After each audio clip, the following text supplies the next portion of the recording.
Boker Tov, aujourd'hui le 6 du mois de Hadar Aleph, le 11 février. On commence d'abord par une halakha. Comment se tenir, comment se conduire pendant la Hamida? Nous dit le Shulchan Aruch, Tsarir She'achov Rosho Me'at, un peu avoir la tête baissée. Sheyu Einav le Matal Ares, que ses yeux soient vers le sol. Et quand une personne vient pour faire la Hamida, il doit s'imaginer comme s'il se trouve maintenant dans le Bet Hamikdash. Ses yeux vers le sol, mais son cœur vers le ciel.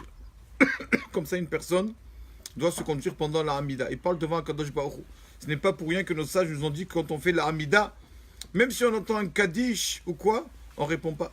Parce que là, on est au-dessus de tout. On parle directement avec Kadosh Baruch Hu. Je vais lire ce qu'amène le Zohar à Kadosh. Rabbi Shimon Bar Yochai, Parashat va être Hanan. Regardez ce qu'il dit. Comment on doit se conduire pendant l'Amida. Mandekaim bitzlote, celui qui se trouve en train de faire sa Amida. Ba'el et chasouye, reche ve'enoy. Il doit recouvrir sa tête et ses yeux. Donc fermer les yeux. Begin de lo istakel bishrinta, pour pas qu'il voie la shechina, les shechina qui est en train de le regarder. Donc il faut avoir toujours pendant l'Amida, normalement les yeux fermés. À part celui qui regarde le sidour. Mais un des deux, ou les yeux fermés, ou le livre de prière. On ne peut pas avoir la tête qui tourne à droite, à gauche. Regardez ce qu'il dit Rabbi Shimon Bar Yochai. Uman de pakar hainoy besharat selote. Celui qui, pendant la tefila, à la Hamida, ouvre ses yeux et regarde à droite, à gauche. D'accord, pas dans le sidour. Hashem Ishmor, il dit Magdim ale malach amavet. Le malach amavet, le guet, l'ange de la mort, le guet. Regardez ce qu'il y a Shimon Bar Yochai.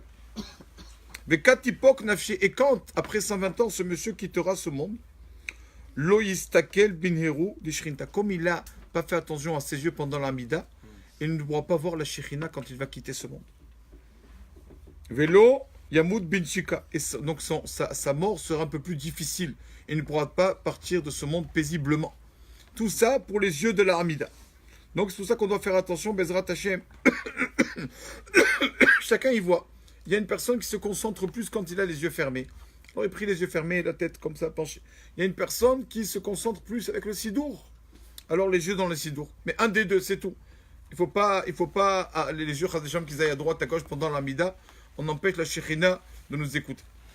Comme on est dans le mois de Hadar, on va essayer, Bezrat Hashem, de parler un peu de la Simcha, la grandeur de cette mitzvah qui a l'air facile, mais est tellement difficile d'être vraiment joyeux, de ne pas penser aux soucis, aux problèmes, tout ça, d'être vraiment dans la Simcha, c'est pas facile.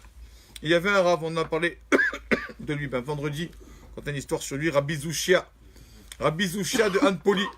Une fois, il était à la fenêtre de sa maison, et il voit Khatan Vekala, il voit un cortège, un mariage qui passe. Et lui, qu'est-ce qu'il descend? Qu'est-ce qu'il fait? Il descend de la maison, il descend les escaliers, et il commence à danser devant eux, devant le Khatan Vekala pour les réjouir. Rabbi Zoucha, il danse pour nous. C'est la plus grande des joies. Tout le monde connaît la Gemara qui dit quand on va à un mariage, et on va rien que pour manger le buffet, les macarons au foie gras, tout ça, et on ne réjouit pas le Khatan et la Kala, c'est problématique. On va là-bas pour les réjouir. Chacun à sa façon. Il y en a un qui dira une bonne parole, il y en a un qui dansera, qui chantera, chacun. Et donc, Rabbi Zoucha qui va et qui danse devant les mariés. Il va dire, arrête, c'est pas beau. Sa femme qui lui a dit, c'est pas beau, tiens, un rabbin et tout, attention, garde un peu ta dignité. Et du coup, les élèves qui étaient autour, qui voient la femme du Rav de Rabbi Zoucha qui le réprimande.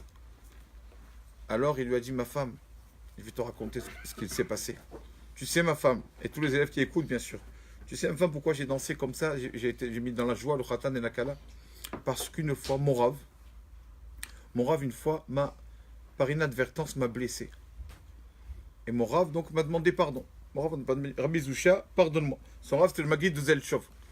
Pardonne-moi, Zoucha, Rabbi Zoucha. Je lui dis, Rabbi, je vous pardonne. Je vous ai pardonné déjà, Rabbi, hier soir. Quand j'ai fait le schéma avant de dormir, qu'est-ce qu'on dit le soir? Areni mochel vesoler. Je pardonne à ceux qui m'ont fait du mal. Comme ça, on dit le soir avant de dormir. Et le lendemain, mon Rav est venu, il m'a dit, Zoucha, Rabbi Zoucha, pardonne-moi. Rabbi, ça y est, j'ai pardonné. J'ai pardonné. Et il dit, écoute, ma femme, ce qui m'est arrivé. le père de mon Rav, le père du Maguid de Zelchov, donc Rabbi Zouchia qui raconte, le père de mon Rav m'est venu en rêve. Et m'a dit, dis-moi Rabbi Zouchia, j'ai laissé un fils dans ce monde, et tu veux maintenant, parce qu'il t'a offensé par inadvertance, tu veux lui faire du mal? Faut que tu lui pardonnes. De tout ton cœur, il le dit Rabbi. J'ai pardonné. Vous savez, j'ai pardonné. Votre fils est venu me voir, je lui ai pardonné. Votre fils c'est mon Rav, sûr que je lui pardonne.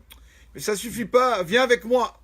Il raconte Rabbi Zouchia dans le rêve que donc le père de son Rav l'amène, il le suit, c'est pas où on va. Il va, il ouvre une porte, il va dans un mikvé.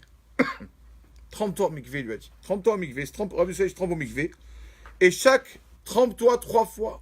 Et à chaque fois que tu te trempes au mikvé, tu dis, je pardonne à mon Rav qui m'a offensé. 3 fois comme ça. Donc Rabbi Zouchia, il fait comme ça 3 fois. Et il dit, Rabbi Zouchia, il raconte, quand mon Rav est sorti, quand après je suis sorti du mikvé, j'ai vu la face du père de mon Rav dans le rêve. J'ai vu qu'il était tout rayonnant. Je lui ai dit, Rabbi, je vais vous poser une question. Voilà, j'ai pardonné à votre fils. S'il vous plaît, je vous pose une question, répondez-moi. Comment vous avez mérité d'avoir eu un visage aussi rayonnant? Comment? Qu'est-ce que vous avez fait dans ce monde, Rabbi? Alors il lui a dit, il y a la Gemara dans Megillah. On a parlé d'ailleurs samedi soir, la Gemara de Megillah.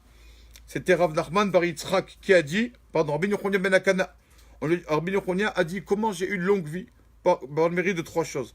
Premièrement, jamais je me suis moqué quand mon ami a trébuché.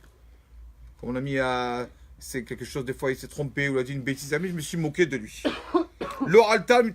Jamais je suis monté sur mon lit quand je pensais encore maudire mon ami. J'ai pardonné avant d'aller dormir, j'ai pardonné à tout le monde.